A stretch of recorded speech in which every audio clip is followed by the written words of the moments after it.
አሰላሙ አለይኩም ወረህመቱላሂ ወበረካቱ። ውድ የፈላህ ዩቲዩብ ቤተሰቦች እንዴት ናችሁ? ደህና ናችሁ? አልሐምዱሊላህ እኔ ሰላም ነኝ።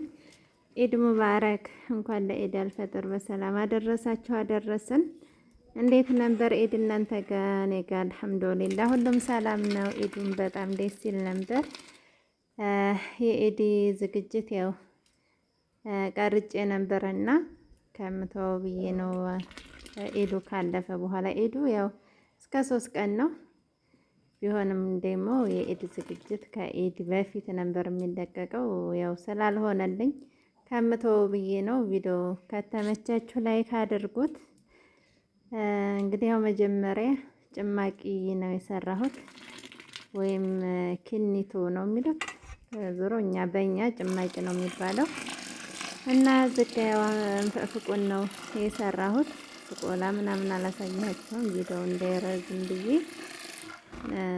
ያው አንፈቀፈቁ በኋላ ደግሞ እያጠለልኩ የማደርግበት እቃ ላይ እየገለበጥኩ ነው። ዝጋ እንዴ ዛሬ ያደርገው እንዴ ነገ ደግሞ የሆነ የሚጨማመረውን ስኳርም ሆነ ማር መጨመር የፈለኩትን ነገር ከበረዴ በኋላ ምሳሌ አሁን እኔ ማታ አድርጌው አድሮ ጧት ላይ ነው የጨማመርኩት። እንደምታዩት ይሄ አድሮ ጧት ላይ ነው የሚጨማመረውን ነገር ያደረኩት። ያው የሁሉም አሰራር ይለያል። እኔ ግን ያው እንፍቅፍቁን ሳደርግ ማር፣ ስኳር እንደገና ደግሞ በካሜራ በእርሾ ምትክ እንትን ነው የማደርገው ብቅል ማለት ነው።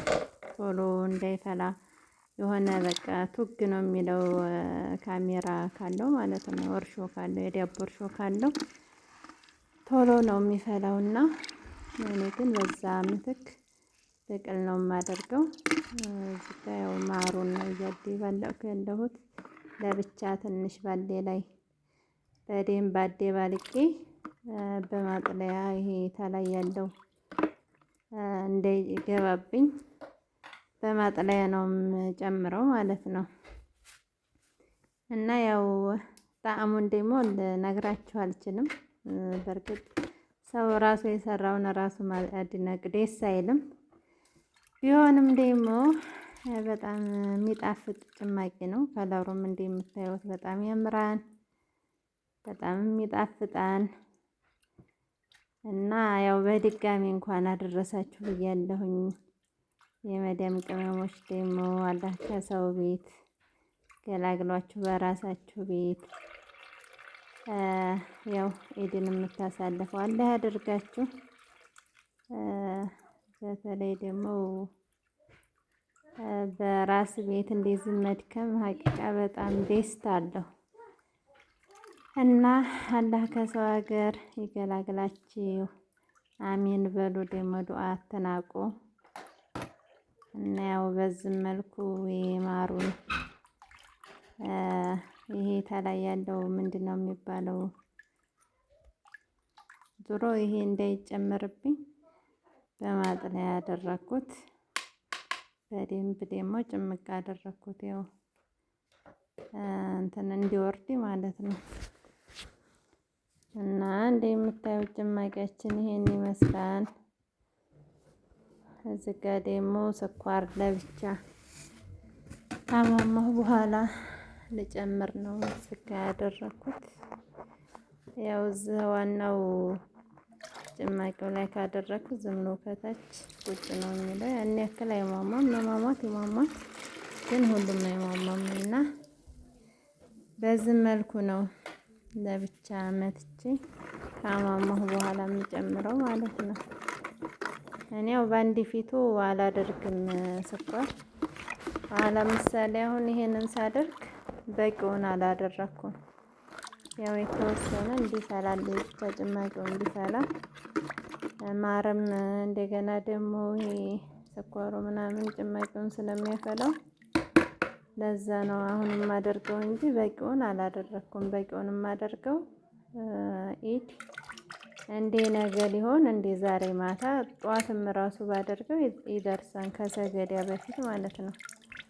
ይህ አንሱኝ ስለማይል እንፈፍቁ ስለሆነ እንደዚሁ አሟሙቼ አንዳንዶቹ አሁን አንፈፍቀውም የሚያደርጉ አሉ፣ ስኳሩም ማለት ነው። እኔ ግን ለብቻ መትቼ ዝም ብዬ ነው የምጨምረው። እዚህ ጋ ደግሞ ብቅል ነው። ያው ብቅሉን ባንዲ እንትን እንዳይል ትር ብሎ ውጭ እንዳይል እንደዚህ በእጄ በደንብ እየነሰነስኩ ነው የማዳርሰው። ምክንያቱም ዝም ብዬ ጭምር ካደረኩት ዲቦልቦል ብሎ ሊቀመጥ ይችላል እና በዚህ መልኩ ነው በእጄ የማዳርሰው ማለት ነው። እና በካሜራ ትክ በዳቦ እርሾ ትክ ይህንን ብትጠቀሙ አሪፍ ነው። እና ይሄው ጨመርኩኝ። ያው ብዙም አላደባልቀውም፣ ትንሽ ብቻ ነው ብቻ ታላይ ስፍፍ ብሎ እንዳይቀመጥ ብቻ ነው መሰል የማደርገው። ያው ሁሉንም ጨማመርኩኝ። ስኳር ደግሞ በቂ ስኳር ስላላደረኩኝ ያው ለኢድ ነው የማደርገው፣ የኢድ ቀን ማለት ነው።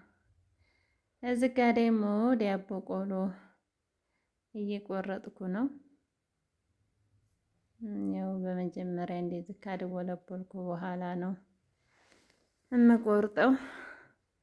በጣም ነበር የሚያደክመው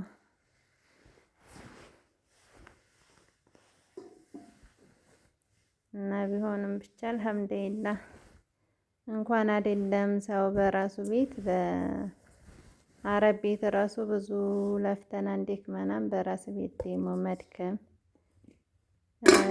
የሆነ ደስታ አለው እና እንደምታዩት ሊጡም ልስልስ ያለ ቆንጆ ሊጥ ነው።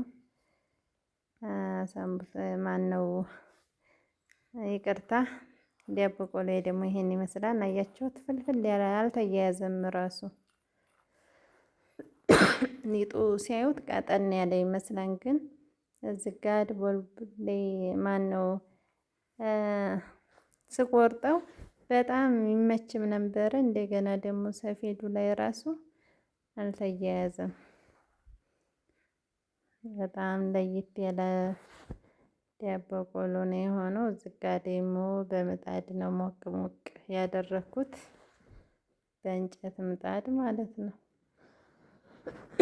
ያው ለአጋጣሚ ኢዲ አካባቢ መብራት ብዙ ጊዜ እየጠፋብን ነበርና ያው ዳቦ ቆሎ አብዛኛውን በመብራት ምጣድ ነው፣ ያን ያክል እሳት ስለማይፈልግ በመብራት ምጣድ ነው ሞቅ ሞቅ የምናደርገው ነበር። ግን ብዙውን ጊዜ ስለሚጠፋ መብራት በሰዓቱ የለም ነበርና በእሳት ምጣድ ነው ሞቅ ሞቅ ያደረኩት።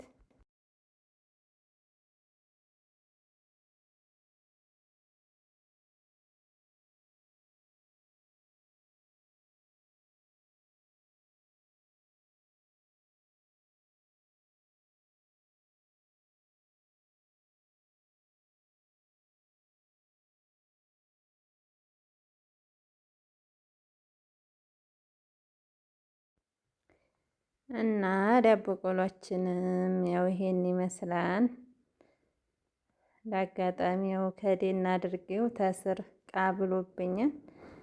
ቢሆንም ደግሞ ብዙም ያን ያክል እንትን ስላላለ ወዲያው ያው እጄን ሳላቆም ነካካሁት፣ አንድ አይነት እንዲሆንልኝ ወልጣቀኝ እንዳይሆን። ያው አንዳንዶቹ ዝም ብለው ሞቅ ሞቅ በነጩ እንትን ይሉታል። እኔ ግን ትንሽ ማርስ ይመስል ነው የምወደውና የዛሬው ቪዲዮ ይሄን ይመስላል። ቀጣይ ደግሞ ያው ኩኪስ ስሰራ ዳቦ እንደገና ደግሞ ቤት ምናምን ሳዘጋጅ እለቅላችኋለሁኝ። የዛሬውን ቪዲዮ ግን ላይክ ሼር እያደረጋችሁ አበረታቱኝ። እስከዛው ድረስ ሰላም አለይኩም ወራህመቱላሂ ወበረካቱ።